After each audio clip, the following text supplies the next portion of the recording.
Who's looking for the ultimate RC lowrider experience? Because we have the new Redcat 64 Lowrider, featuring the iconic 1964 Chevy Impala body. But how does it work? How fast is it? And is it worth it? Well, today we answer that. So fasten your seatbelts and put your trays in the upright position. It's time to take off.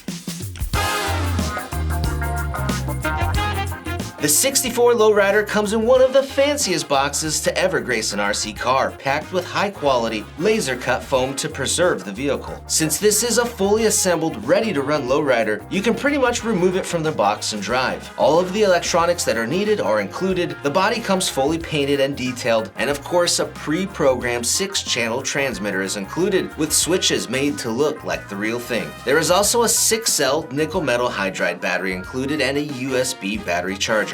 The only thing required are 4 AA batteries for the transmitter. If you're digging this video, go bump that subscribe switch.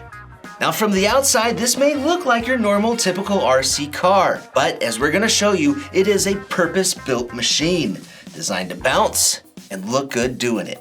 For our size and scale, the Lowrider is a proper 10-scale sized vehicle. Now here's what that looks like compared next to the Phaser MK2 on the left and a TRX4 Sport on the right. You can see sizing is pretty dang proper, and the Lowrider would look perfect if you wanted to put it on a trailer and pull it behind your truck or dually. And it would be easy to pull off because this thing looks so scale realistic. To make this possible, nearly every aspect of the car that can be made realistic has been. Starting with the Lexan 64 body first. The first thing to note, there are no exposed body clips. Instead, the body clips are underneath the chassis for that hidden, concealed look. Next, the 6.4 Lexan body is actually made from 5 different Lexan pieces secured together. The main Lexan piece is the biggest, and that's the whole center section that runs from front to back. 2 more panels are used on each left and right side, running again front to back. And these panels are secured to the main panel with tape. And then our headlight and taillight sections make up the final 2 Lexan pieces, and they're secured with screws. On those Lexan panels are a lot of details bolted on. Now up in the front, this entire grille and headlight section is one chromed hard plastic piece, the same for the bumper below it. Now with our headlights, these have actual buckets inside ready for you to add your own LEDs into. The same goes for the buckets in the front bumper. Now moving back, down the center of the hood, you'll find a chrome strip decal,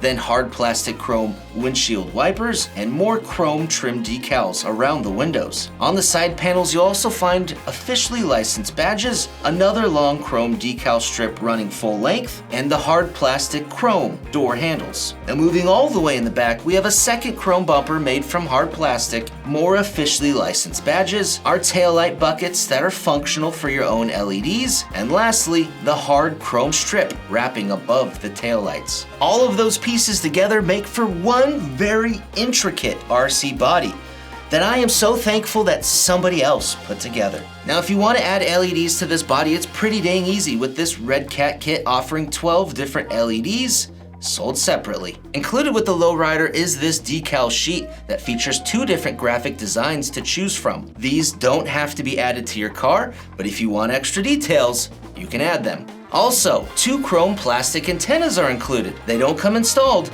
but once you put them on, the body looks even better. One area you never expect an RC car to look scale realistic is underneath it. Now if we flip the vehicle over, we have this huge plastic floor plan that sits atop a realistic boxed crossmember chassis frame. You'll also notice a molded-in transmission under here up towards the front, then a center drive shaft, and at the back, a gas tank for more realism. Finally, we have hard plastic chrome exhaust pieces to polish up that final look. Now here are the hidden clips that need to be removed to release the body. Since this body is so nice and a bit delicate, you can use the foam piece from the box as an upside-down car stand. With that done, you can see our fairly simple interior Lexan piece that's been painted black and features a molded steering wheel and seat bumps. Redcat also included this decal sheet if you want to add more interior details to that piece. Next are the awesome 14-inch replica spoke wheels and white-walled rubber tires. Now unscrew the chrome spinner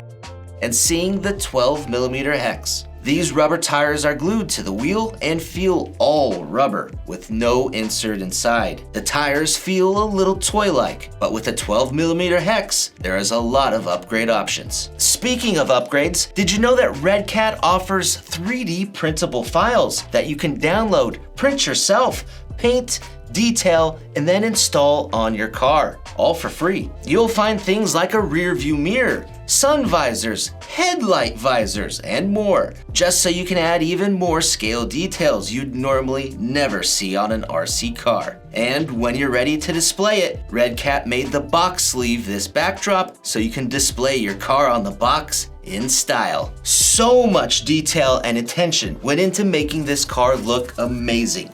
But how does it perform? If we get a good look at the inside workings of this vehicle, we see two separate electronic systems at work. One to control the vehicle and another for our lowrider action. To steer the car is this Hexfly 9-gram servo. Forward and reverse power is provided by this 380 sized brushed motor. The Hexfly electronic speed controller is also brushed and LiPo compatible, but you will need this jumper setting moved to LiPo mode before you can use a LiPo safely. Now when you charge up the included battery with the included USB battery charger, expect it to take about 6 hours to charge from dead, which is pretty dang slow. So buying yourself a dedicated battery charger for that battery, which will charge in about 30 minutes, is a great investment. So how fast is the 64 Lowrider? With the included battery fully charged, we set out to answer this. And in the AMain Hobbies parking lot, we were able to achieve a top speed of 13 miles an hour. Now that top speed may not seem so impressive with how fast RC cars are today, but considering what this vehicle is, 13 miles an hour is probably 10 miles an hour too fast. As a regular RC car that can accelerate forward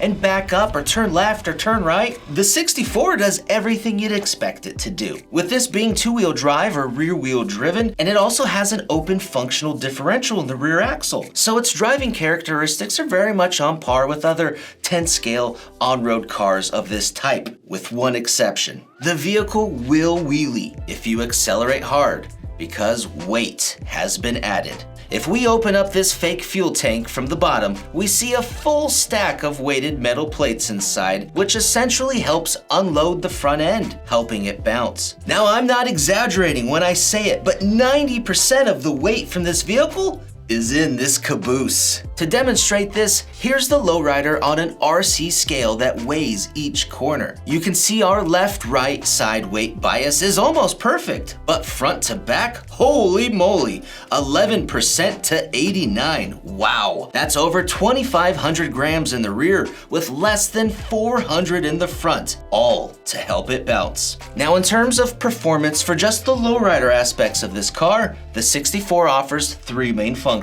The first is lifting the front end of the car as a whole, and it's controlled by this single servo that actuates a bearing-supported pivoting cantilever system that hovers over the steering assembly. When the servo moves at full speed, it provides the pop needed to raise the front end. The shock absorbers on the front also provide some springing action with repeated bouncing. Now on the transmitter, channel 3 switch proportionally controls the front servo movement and reacts at the same speed you move the switch. Now on the left of that is the toggle switch that also controls this servo, but in an on-off function, providing full speed and movement when held, but returns when let go. Lastly, you can drop the front end when it's elevated by just pressing and holding the drop front button on the transmitter. When you release the button, the vehicle will return to its previous lifted position. Now the second and third Lowrider functions deal with controlling the rear end, and that's with an independent control on the left and right side, controlled by two servos. Mechanically, the system is much simpler than the front, with the shock absorber directly attached to an arm on the servo. Channel 5 switch on the transmitter controls the left side, and channel 6 controls the right. Just like with the front switches, these are also proportional. All the way on the right, we have another on-off toggle switch that controls the rear end as a whole that will lift it up when held and drop when released. Lastly, you can drop the rear end as a whole when it's elevated by pressing and holding the drop rear button. Just like with the front, when you release this button, the vehicle goes back to its original lifted position. So the idea here is there's a few different ways to utilize these switches, so you can string together your own combination of movements to however it works best for you. Now from our experience, you could spend a lot of time messing with the switches, learning the switches, trying to get better with the switches, trying to improve your timing and your movements, all of that. Whatever the case, when you start messing around with the 6.4, it's a lot of fun, but it is extremely captivating. Everything else tends to just disappear. Now our experience wasn't all roses and butterflies though. We did have an issue. Now essentially what was happening is the rear tire would rub on the wheel well when we were in a 3-wheel position. Now with that tire bound, if you tried to drive forward, the car wouldn't go straight, and instead it would just drive in a circle as the differential was working. And this would happen with each rear tire. So to remedy this, we marked where the tires were rubbing in the wheel wells with a Sharpie, then we used a Dremel sander to remove material. Now this seemed like a really good idea at the time, but it wasn't just a little bit of material we had to remove. Instead, we ended up just removing the whole center section of the wheel wells, and then we zip tied the wires on the top of these wire hold downs. The final result is buttery smooth 3-wheel action. We're going straight.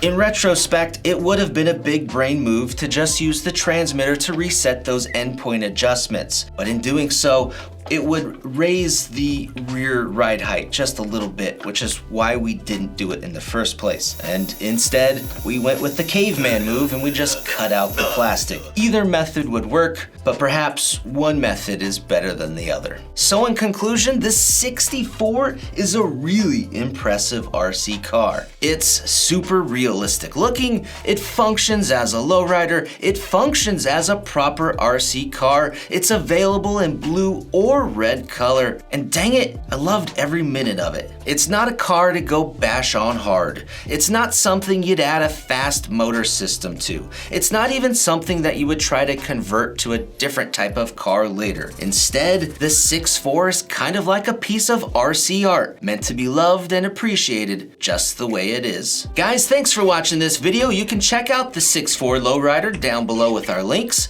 and check out these videos for more RC.